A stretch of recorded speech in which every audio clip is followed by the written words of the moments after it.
La ricerca verrà potenziata, nuovi bandi per aumentare i progetti. Lo ha annunciato oggi Città della Speranza. L'Assemblea Generale dei Soci della Fondazione si è riunita per approvare il bilancio 2016 e, dati alla mano, si è registrato un notevole aumento della raccolta provento di attività di volontariato e le donazioni legate al progetto che ha sensibilizzato il mondo imprenditoriale veneto.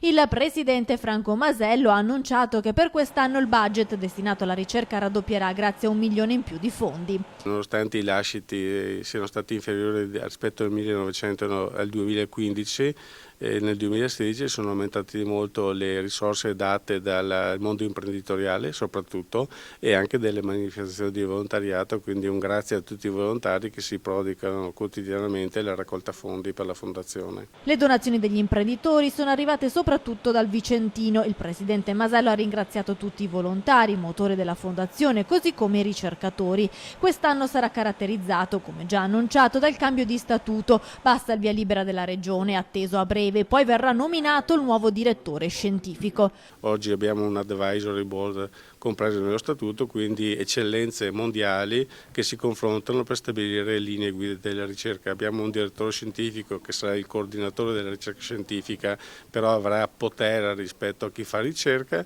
e abbiamo una commissione scientifica fatta dai maggiori investigation sulla ricerca che faranno parte di questa commissione, quindi che scriveranno le linee guida della ricerca per arrivare al letto del paziente. La Fondazione punta ad una ricerca capace di dare risposte ai pazienti, perché il vero risultato, conclude Masello, è quello di garantire un futuro a tutti i bambini malati.